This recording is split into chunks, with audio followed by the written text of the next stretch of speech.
wanted to talk about the New Deal, um, which really it didn't start until FDR was inaugurated March 4th, 1933. But the whole reason for it being is for the existence of the New Deal was because the stock market crash that started the ball rolling, so to speak, in 1929. The stock market crash did not cause the depression. The stock market crash was just one symptom of a recession that had been going on. The recession had been coming for several years. People were living way far outside their means, and they were, consumerism had taken hold in the roaring 20s, and people were living off of credit, and they were all, if you can imagine, right now 50% of the United States is involved in the stock market, and the other 50% has nothing to do with it. So you can imagine if in those days, if everybody was investing in the stock market, there's a problem, because that meant that people who couldn't afford it were also investing, and they really shouldn't have been. And we'll talk about buying on the margin in a minute. So you had 1 in 4 Americans that were unemployed by 1932, mostly because Hoover would not do anything to help. He didn't even try, really. He had a couple of programs that he tried out, but he was of the era, and all the precedent that had been set before him. The precedent was that the federal government did not get involved in. It was not a bailout situation. There was no welfare state. There was nothing. You were on your own, and people assumed that that was the case. Well, now you have welfare and Medicaid and Medicare and Social Security and all these other things, and those all came about as a result of the New Deal. So nearly half the adults in large cities were unemployed. And people in the rural areas, like my grandparents in rural Alabama, they didn't have any cash, but they also weren't hungry. They had their homes, and they were paid for, and they had their farms. And so if they needed food, they went and got a chicken, or they grew it in the garden. And yeah, they had no cash. My grandmother didn't have a cent to buy a stamp to mail a letter to the man that became my grandfather, who was at the time was her boyfriend. And so she didn't have a penny for a stamp, which is crazy. I mean, can you even imagine not having that? They had dresses made out of flour sacks, cotton flour sacks that you used to buy big old in bulk pounds of flour, and so they'd make dresses out of the fabric that the flour came in. They didn't have paper bag flour like we do now. So they had a lot of different things that affected their lives, but they were not hungry in the rural areas because they could grow their own food.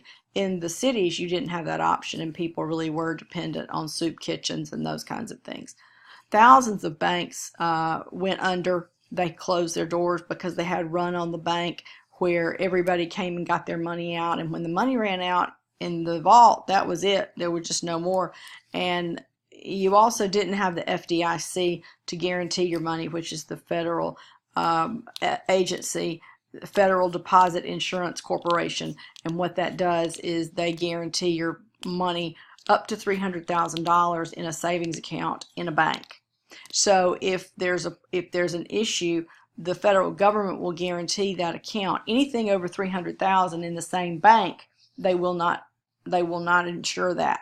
But so, like, if you were loaded with money, you would not want to keep $300,000 or $400,000 in a plain savings account in a bank, because for one thing, you're not earning any interest, but mostly because if something were to go wrong, the government won't guarantee anything over $300,000. So you would want to put them in separate banks and those kinds of things. Anyway, so when you win the lottery or you get really rich or whatever, you'll know that. Millions of people lost their life savings. Everything they had was gone. They trusted the banks. So in 1932, in November, Roosevelt was elected because people were so fed up with Hoover, for one thing. And he's an unlikely guy because he was an elite, wealthy New York Ivy League guy who had been the assistant secretary of the Navy, and he had, he had political experience, but he was not one that you would think would have related to poor people or to African Americans, and he became a beloved man in Warm Springs, Georgia, when he came here to sit in the springs, because the warm springs, because he thought that it helped his legs after he had polio as a grown man. So anyway, he saves the country, and people from my grandmother's era in the 1930s, they would never have any more voted for a Republican for anything because FDR saved them. And so because he was a Democrat, they thought that all Democrats were great and that was it. And they would, my grandmother would no more vote for Republican than anything. And it was because of FDR. And there were a lot of people of that generation who, most of them are, no longer with us. But that generation, because of FDR and his association with the Democratic Party, they would never have voted for a Republican ever. So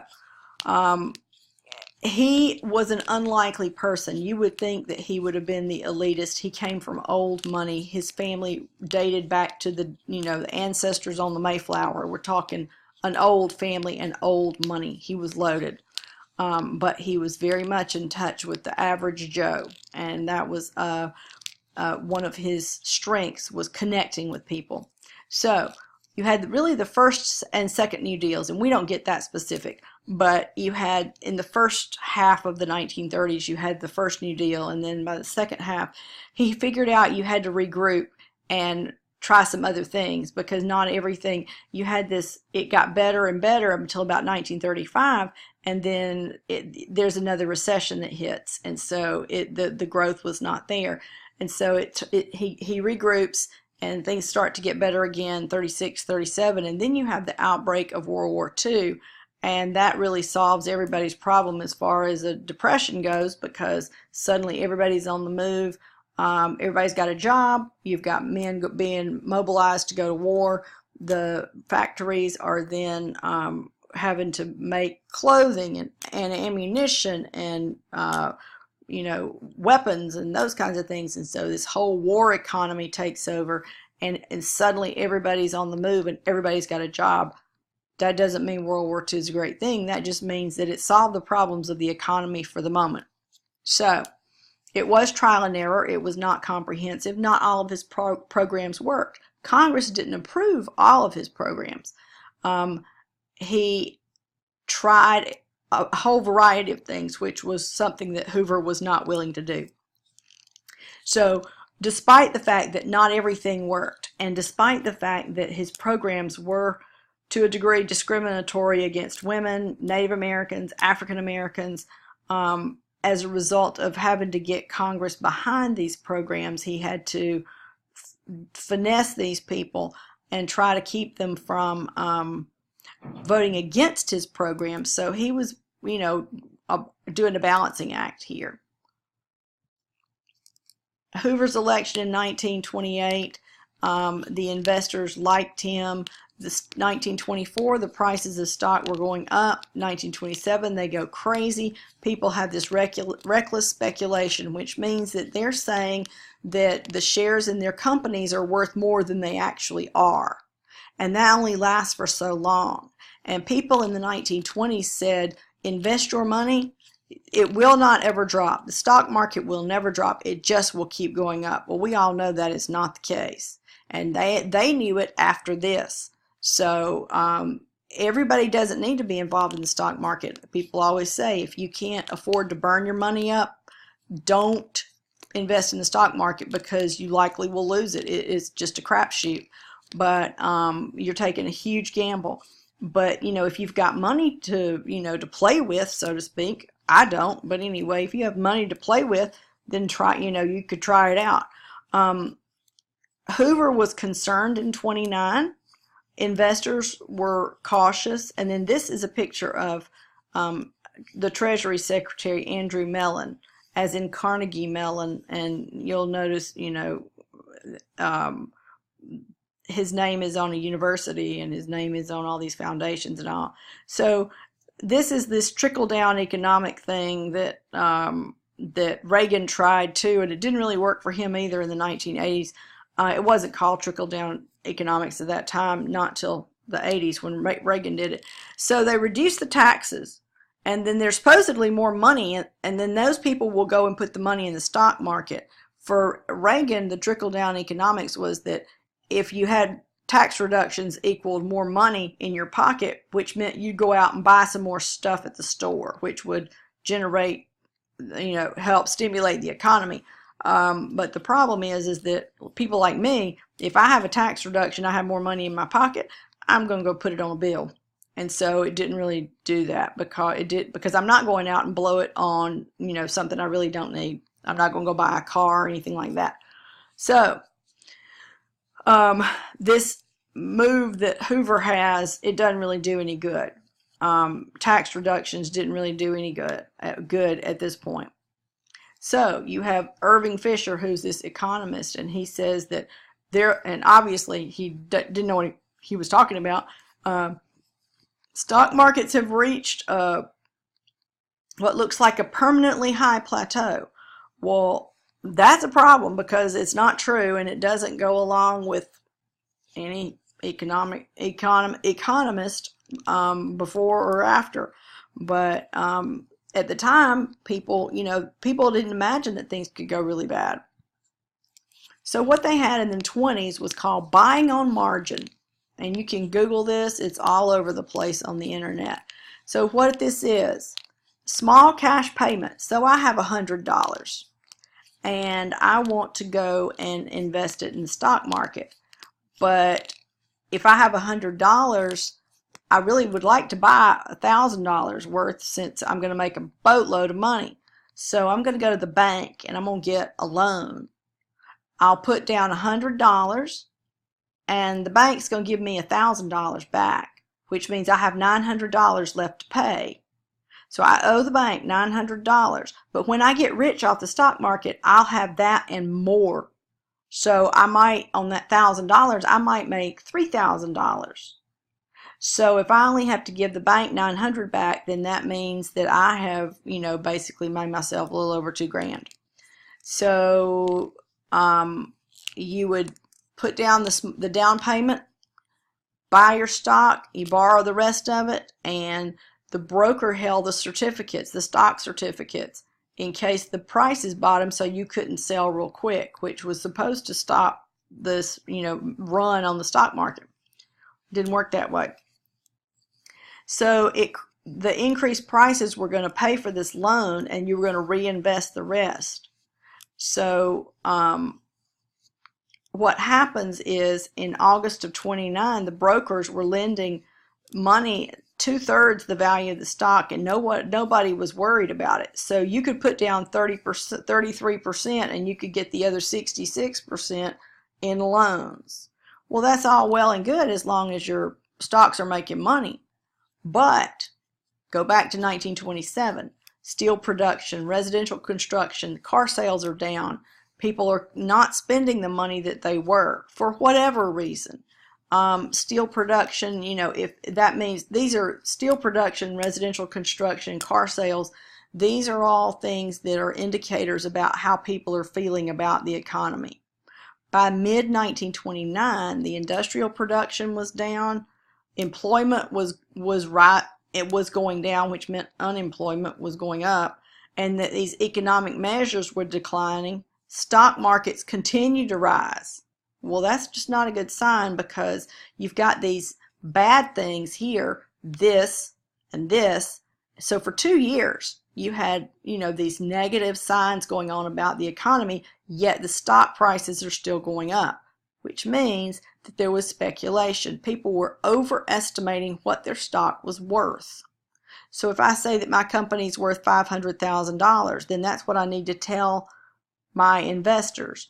But what if I go and I say, oh, well, I want them to feel really confident in my company and my stock prices will go up and I'll make more money and they'll make more money if I tell them it's worth $1 million. And then early 1929, the bubble burst and it drops. By mid-October of 1929, the world markets were in deep decline, and investors were, they were bullish, meaning they were, stubborn. But when one thing about it, the Depression was very extreme here in the United States, but it affected everything around the world. Sort of like the depression, so to speak, of 2008, 2009. When the United States economy drops, everybody's economy suffers because of the trade that's not going on with them, and our own country is worrying about itself. And so everybody suffers when one group suffers. So October 29th, 1929, you have this panic. It's called Black Tuesday. Stock market tumbles. Investors sell. Everybody's selling. They're all flipping out, and as a result, the values are falling, and people panic because they're falling so fast. In 2 days, the stock market was down 37%. Now, they talk about 5% now, and people get crazy. 37% gone. That means you lost 37% of everything everything you owned in the stock market. It's 37% is gone. So this is widespread panic. Investors are selling at losses so they can pay their debts to the banks. And then in 1930, you had 27,000 businesses that closed. Now that might not sound like so much today, which it would be huge today. But you think about how many fewer businesses there were in 1930 than there are now. So you had even more failing in 1931. So really 1931 and 1932 were probably the worst 2 years for the Depression. Those were some really rough years, and I think that 31 was probably the worst. By 50% of the textile workers in New England were unemployed. The recession is an economic slowdown. That's just a definition. But if you look, this is just, one newspaper headline. So the recession was so long and so severe that it became a depression. And the collapse of the stock market on October 29, 1929 didn't cause the depression. It just shows that the economy was faltering in a big way. It was a psychological thing, and were those companies worth less money on the 30th than they were on the 29th? Not probably really, but what is worth something is all about what somebody's willing to pay for it. So the cost of anything is what somebody's willing to pay for it. So why are people more willing to pay for a Maserati than they are, whatever, 1980 Datsun? Well, because they're willing to pay for something that they deem to be more valuable. And so it's all about, if somebody decided that if the Kardashians started driving the 1980 Datsun, then maybe everybody would think that the 1980 Datsun was worth Maserati prices, and so they'd pay for the 1980 Datsun. And so it's all psychological. People rush to get their money out of their banks, out of the stock market, and by 1932, over 9,000 banks had been closed down. So you had this, all these different issues. You had business owners that were getting large profits, and they were not increasing the wages of the employees. They were taking all the money themselves, the business owners, and they were not passing along those wage increases to the employees, which meant that the employees didn't have as much money to spend, which meant that they weren't buying, and the whole economy over millions of people, the whole thing slows down.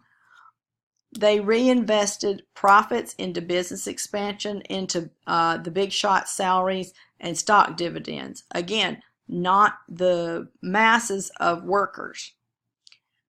And the thing is that these executives, they're not but, 5 of them in a company, and there's hundreds of workers who would be spending this money if it weren't all going to these 5 people. These are just round numbers, of course. this more and more imbalance. The factories and mills were producing more goods. The employees had less purchasing power because the rich big shots were not giving them any wage increases. So you had this industrial productivity, which was up 43%.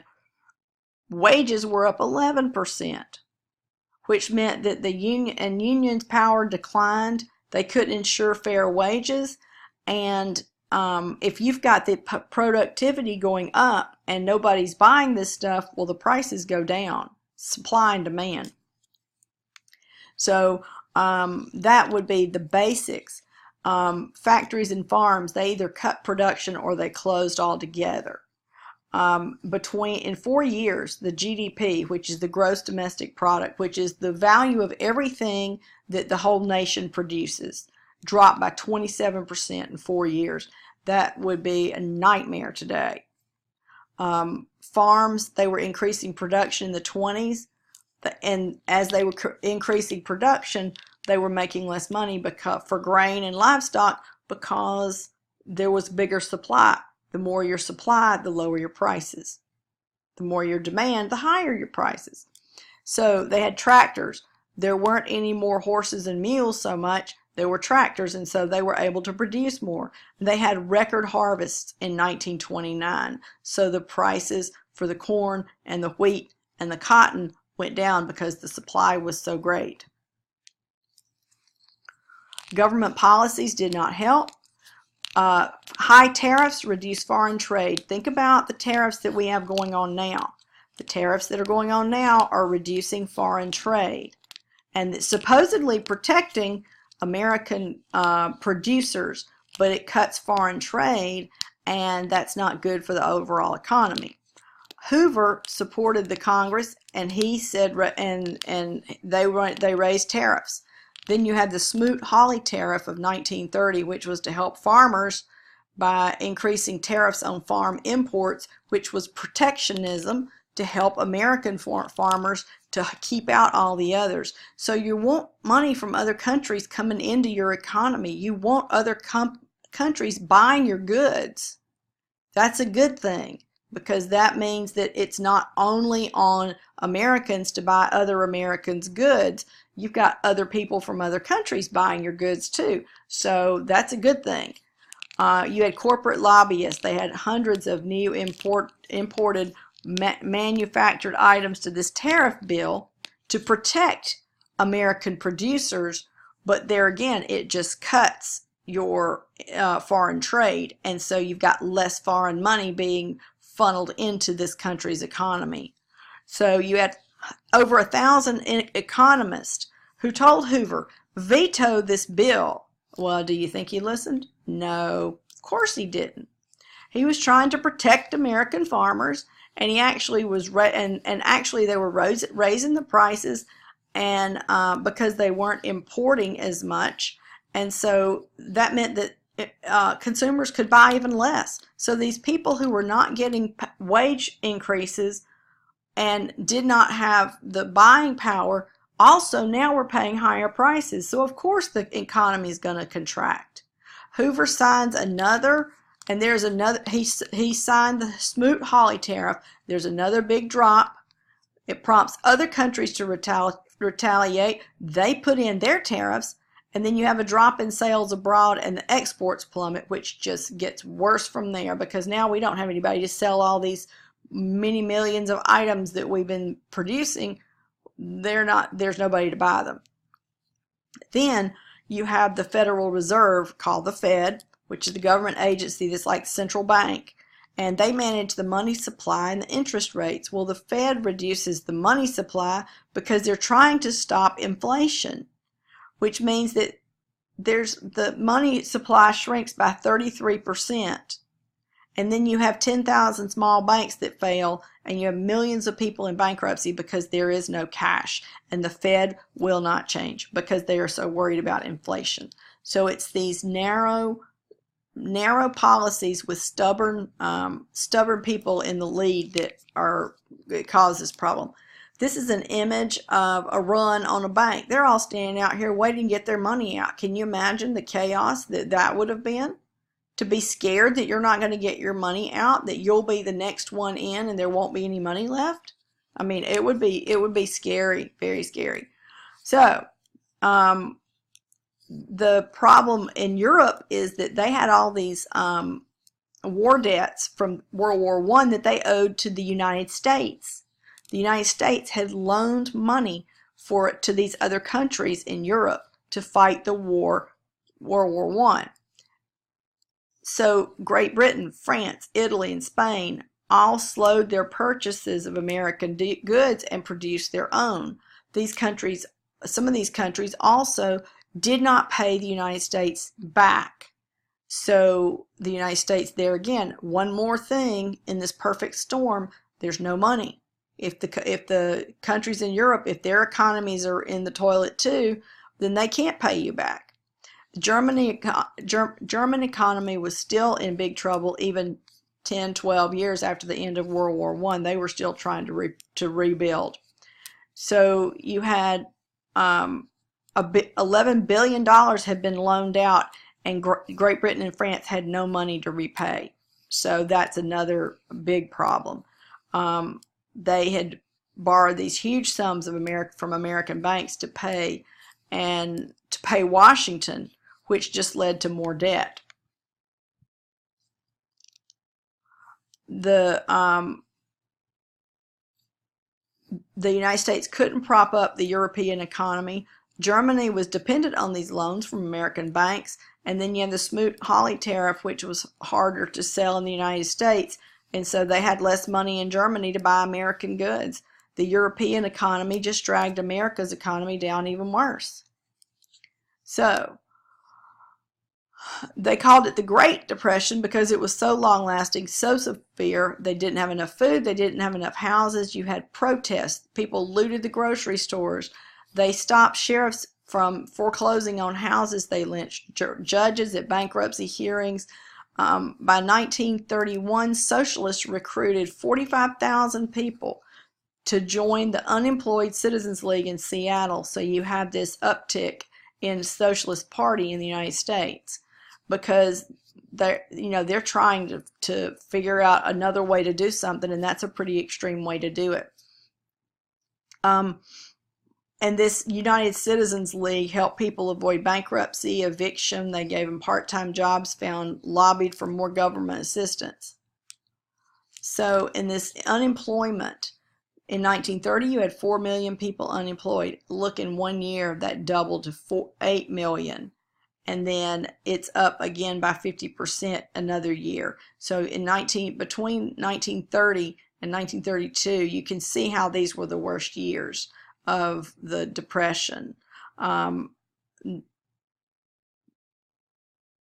The Grapes of Wrath is a book by John Steinbeck, which many of you probably read in high school, about the families going west in their trucks because they just left home from the Dust Bowl in the central part of the country, and that's a whole nother story. But they went west and they thought all the jobs were in California, and in fact they had such a mass of people out there that there weren't any jobs there either. So they got to California and they were still just poverty stricken. But this is just the picture of one of the trucks going west towards California. They had mostly beans and soup. In 1932, a quarter of these people were malnourished. You had soup kitchens.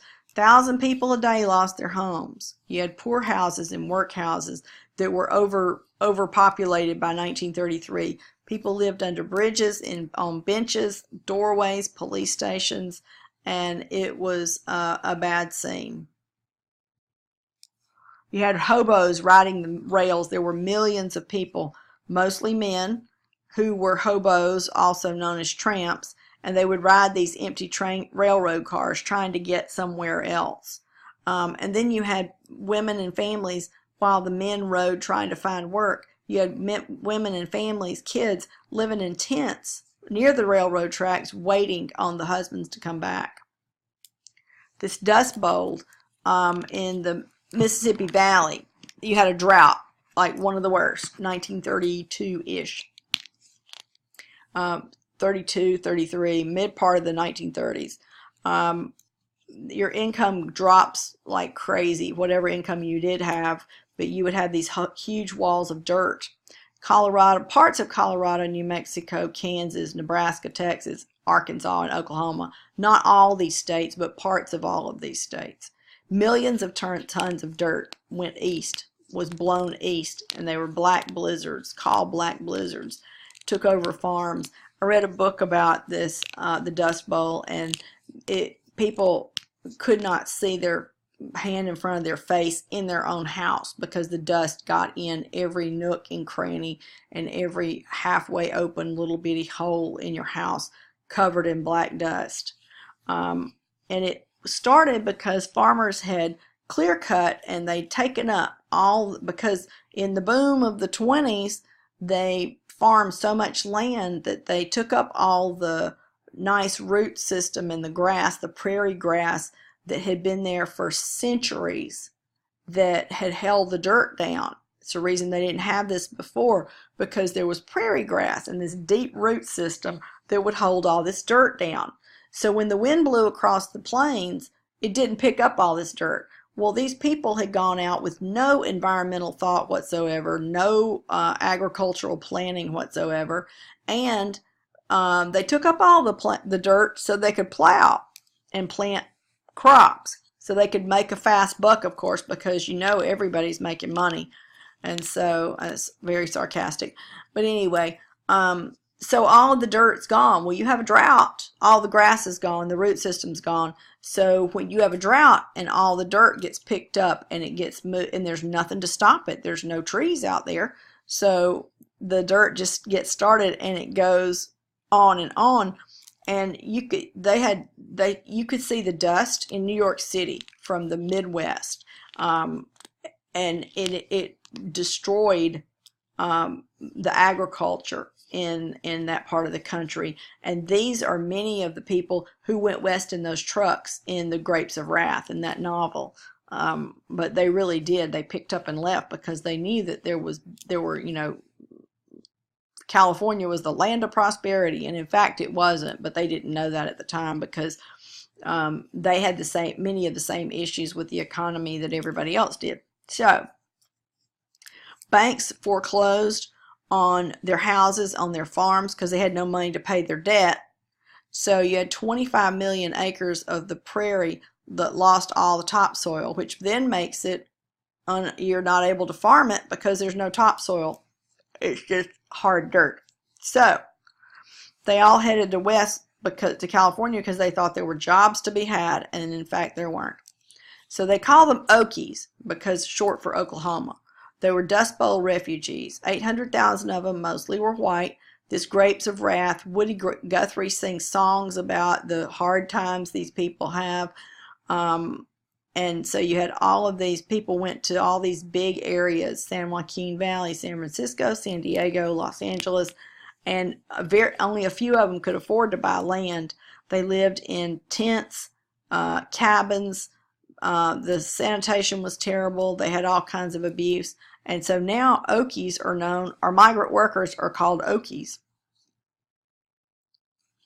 So Hoover was an engineer, and he had traveled around the world. He was actually very well traveled. He was a very good engineer, and he had lived in Asia and all sorts of, he'd done really great work. That didn't mean he was a great president, though, really. He held these White House conferences with business and labor leaders and agricultural leaders, and he wanted the companies to keep up their employment levels and their wage levels. Excuse me, but they couldn't do that. Companies couldn't fiscally do that.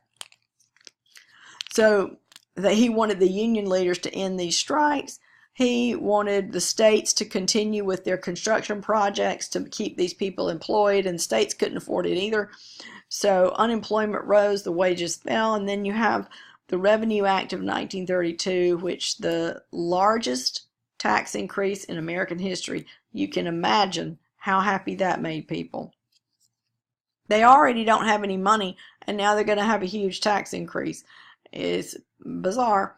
You had Hoovervilles. This was, there were no programs in the federal government in 1930 to deal with homelessness, unemployment. There was no unemployment payment. There was no federal housing projects or anything like that. People had nowhere to go.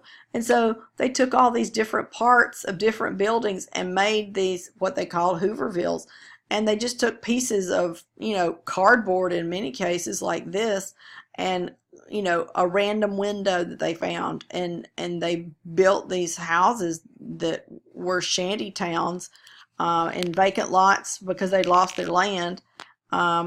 And so they wrapped up in newspapers and called those Hoover blankets because they were making fun. It was a stab at him.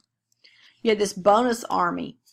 You had these bonus army protests. They were veterans of World War I, and so they wanted Congress to pay this bonus that 4 million veterans were owed. These bonuses. And they had passed it, but the Senate says no.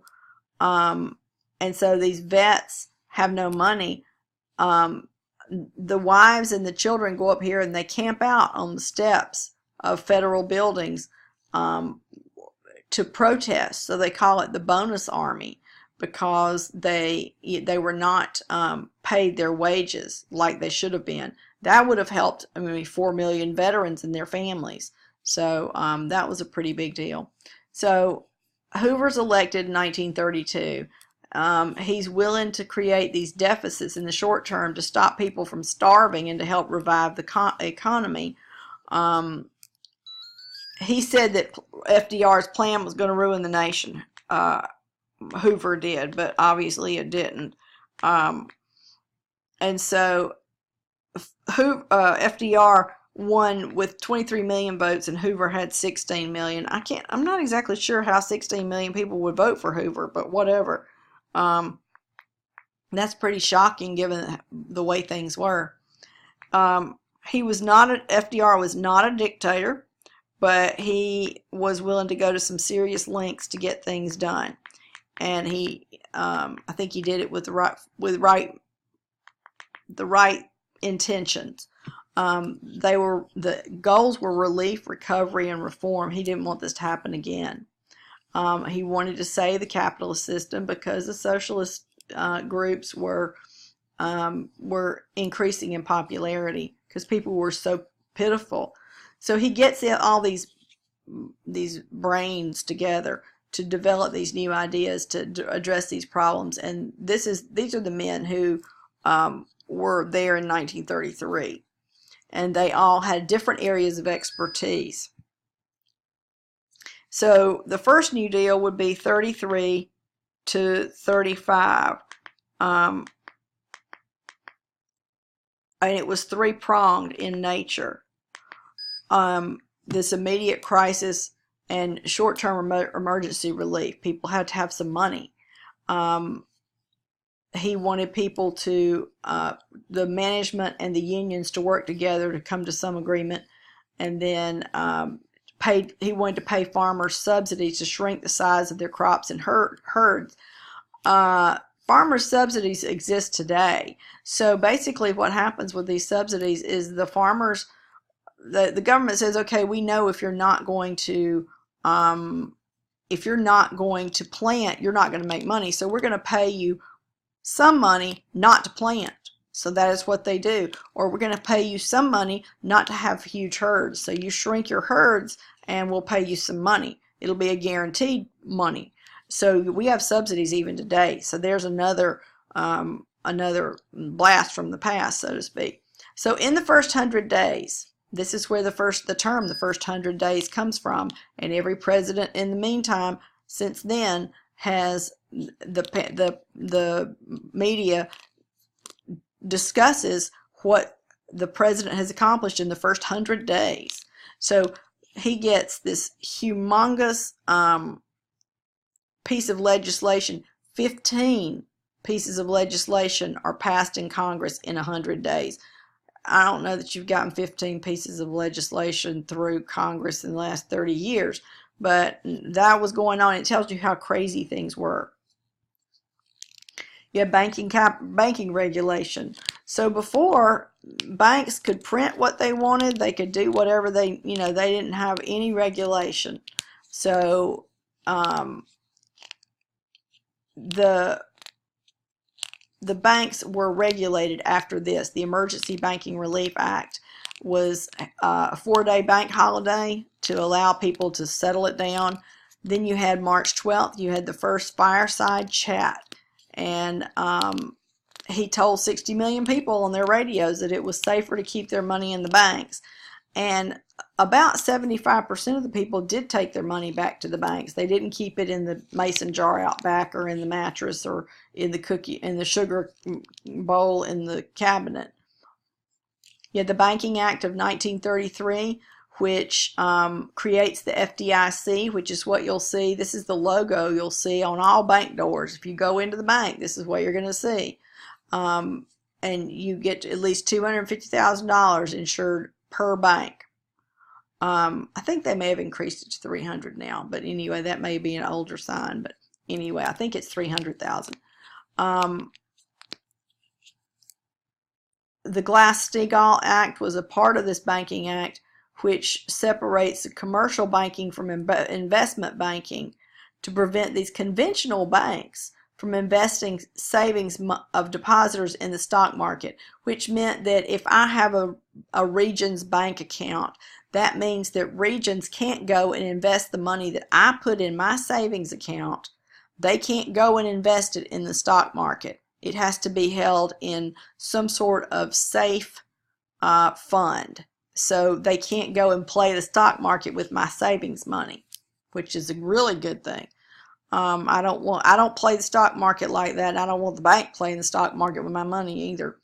Only investment banks could invest stock market after 1933, and the Federal Reserve Board is created, so is given to have more authority to intervene in financial crises. Before they didn't have so much power, and then they're given more power. They had to regulate Wall Street. The Securities Exchange Act of 1933 was the first regulation of sales of stocks, bonds, required that corporations that issued stock had to disclose all information about the operations they were buying. So you couldn't overinflate the prices of your stock anymore. And so, the SEC, there's all sorts of oversight provided here, and that's what prevents, or supposedly prevents, insider trading deals and those kinds of things that try to make it a fairer playing field.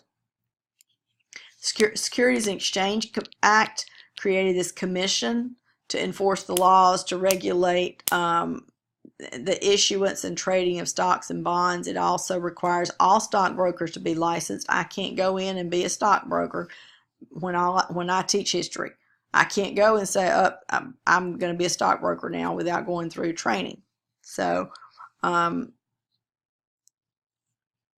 he ended prohibition. It was widely violated anyway.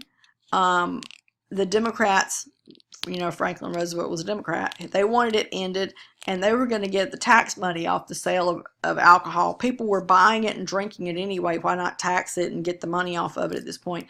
So, in 1933, the 21st Amendment is ratified, which is the repeal of prohibition. Prohibition had been the 18th Amendment, and so by the 21st, they repealed it. So basically, they negated each other. You had this creation of a welfare state. Hoover wouldn't help the homeless or the unemployed. He thought that churches were supposed to help. These individual groups were supposed to help. They were supposed to be volunteers and local groups that would help. Not on a scale this wide. This kind of scale, it wouldn't work. So the federal government for the first time takes primary responsibility for helping these desperate people with the Federal Emergency Relief Administration, and it was the first major effort to deal with unemployment.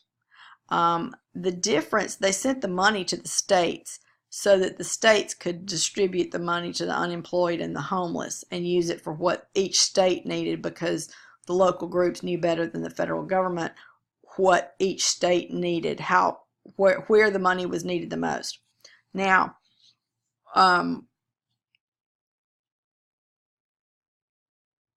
there was something I was going to say and I can't remember what it was. I totally went blank. Okay, yeah, the Civil Works Administration. This is what we call alphabet soup. The CWA, the WPA, the CCC, which is Civilian Conservation Corps. They call it alphabet soup for all of these, abbreviations. So this was the Civil Works Administration is where they hired young men to repair roads, like 500,000 miles of road, lay sewer lines, constructing and improving over 1,000 airports, and building 40,000 public schools. They had 50,000 teachers to help keep these rural schools open, and the cost huge, $1 billion. So it was dissolved in the spring of 34, and then you've got 4 million people unemployed again. Oh, what I was going to say is that the difference in this depression and the one in like 2008, 2009, at this time, the federal budget was balanced and there was no deficit. So we had no debt in this country. And so Roosevelt could afford to do some of these programs that were going to have high price tags because we didn't have any debt. When we're already $1 trillion or however many $1 trillion in debt, and then you go and add all these bank bailouts and all to the mix, it gets to be a little scary because we aren't on the same footing that we were in 1932. So you had the Civilian Conservation Corps. It was the biggest deal, and they built 2,500 camps, and they housed these 3 million unemployed unmarried men who were 18 to 25. They fixed national forests, parks, recreation areas, soil conservation. They had 150 unemployed military veterans, 85,000 Native Americans. They built roads, bridges, campgrounds, fire towers, hatcheries, 800 parks, planted 3 billion trees, taught farmers to control the soil erosion, to prevent another Dust Bowl for sure, and they fought fires.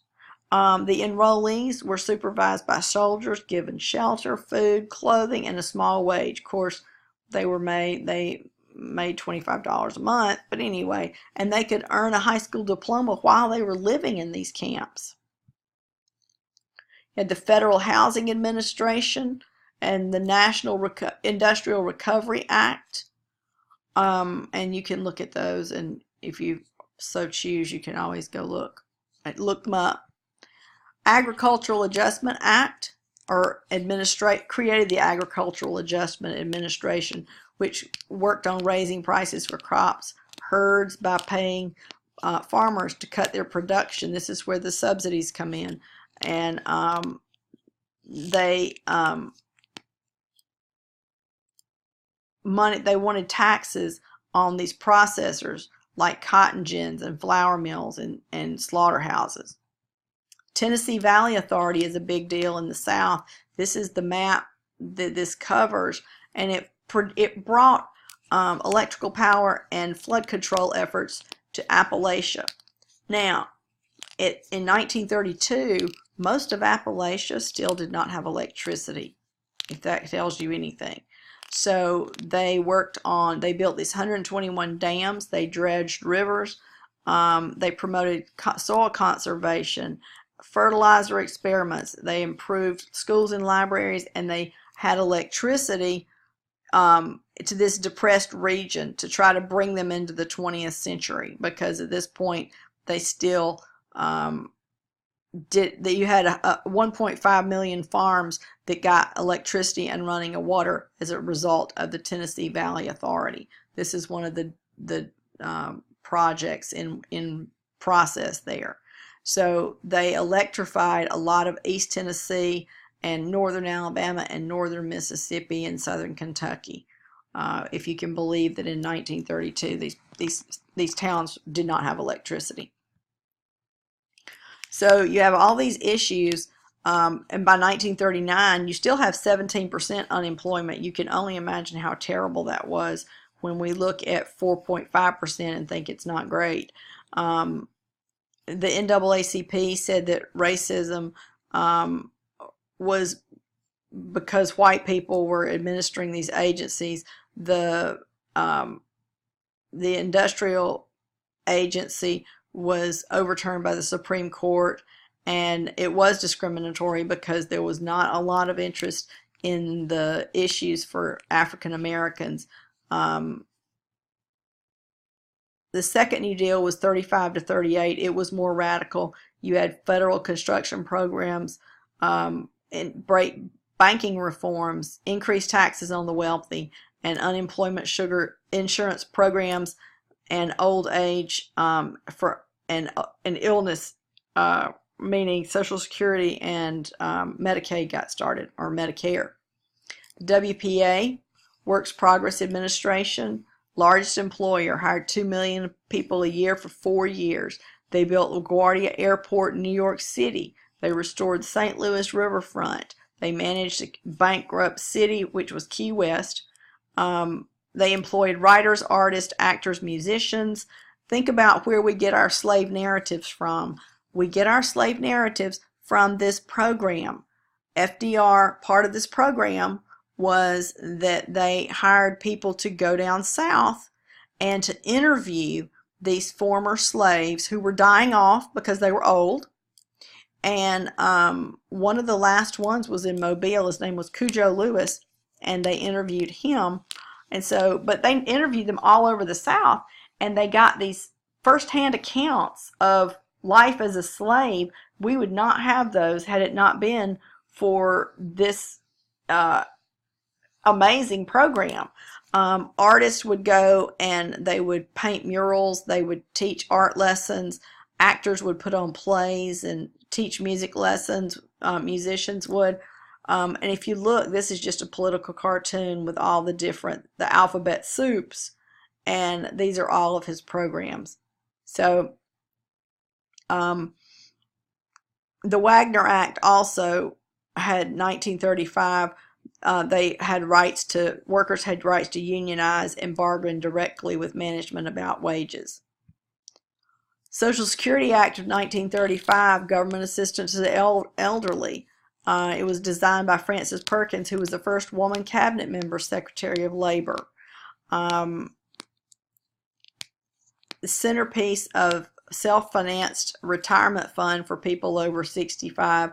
Federal and state unemployment is also a part of this, and disability insurance. So you had some success, you had some failure, and it changed the political and social landscape forever. So I know this has been long, and I'm sorry about that, but there's so much to be said about the New Deal, and I hope it's helped.